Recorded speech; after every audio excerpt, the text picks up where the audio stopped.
एक बार एक व्यक्ति एक नाई की दुकान पर जाता है। बाल कटवाने, कभी दाढ़ी बनाने वो कई बार उस नाई की दुकान पर जाया करता था। दोनों अच्छे मित्र बन चुके थे। इस बार भी जाता है।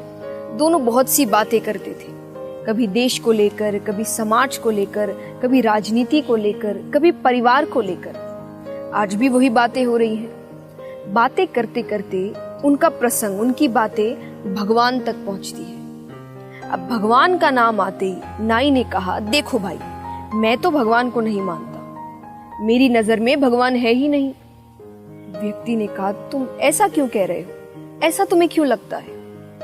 नाई ने कहा, अरे जरा मेरी गली में चलो, वहां के लोगों को देखो, कितने दुखी हैं, कितने निराश हैं, उनके जीवन में कितनी दिक्कतें हैं। अगर भगवान होते तो इतनी दिक्कतें थोड़ी होती, वे इतने दुखी थोड़ी होते।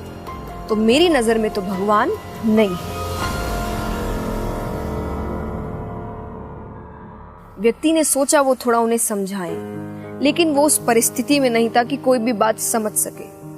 बात झगड़ा बन सकता था, इसलिए वो व्यक्ति शांत होकर वहां से चला गया। थोड़ी ही दूर जाता है कि सामने से एक बुजुर्ग आ रहे थे। दाढ़ी मूंछ खूब बड़ी बड़ी है, बाल बड़े बड़े हैं।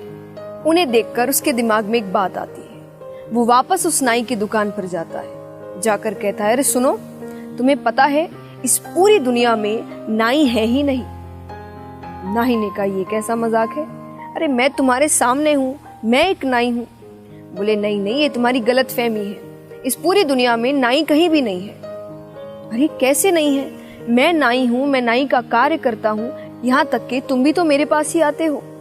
उस व्यक्ति ने कहा, तो जरा फिर इधर आना। सामने से जो बुजुर्ग आ रहे थे वो उनकी तरफ इशारा करता है, ये देखो, अगर नाई होते तो इनके बाल इतने बड़े होते, इनकी दाढ़ी मूंछ इतनी बड़ी होती।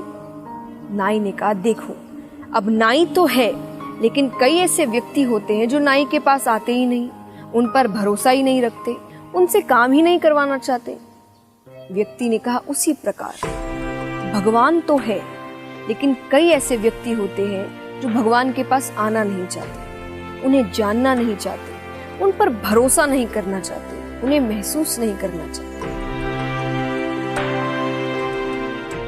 अगर आप भगवान से जुड़ते हैं तो आपके जीवन में जितने भी दुख आते हैं, या आप निराशा में रहते हैं, या जो दिक्कतों में रहते हैं, भगवान आपको उससे लड़ने की हिम्मत देते हैं। जैसे हमारे माता पिता, जब माता पिता हमें डांटते हैं या कभी कभी गलतियों में हाथ भी उठा लेते हैं, पर हम क्या कहते हैं कि माता पिता की मार में भी या उनकी डांट में भी उनका प्यार छिपा है। उसी प्रकार ये जो दुख है, संकट है, दिक्कतें हैं, ये भगवान की डांट है कि जरूर हमने कुछ गलती की है, हमसे कुछ गलत कार्य हुआ है जिसका परिणाम हमें भगवान दे रहे हैं, लेकिन उससे एक सीख भी दे रहे हैं। तो अगली बार जब भी कोई दिक्कत आए, जब भी कोई संकट हो, आप भगवान के पास जाइए, उनका ध्यान करिए। वो आपको संकट से लड़ने की हिम्मत भी देंगे और उस दुख में हल्की सी खुशी भी होगी कि उन्होंने आपको अपना बच्चा समझकर आपके गलत किए हुए कार्य का परिणाम आपको दिया है, ताकि आप जल्द से जल्द सुधर जाएं, अपने उस कार्य से कुछ सीखें और आगे बढ़ें।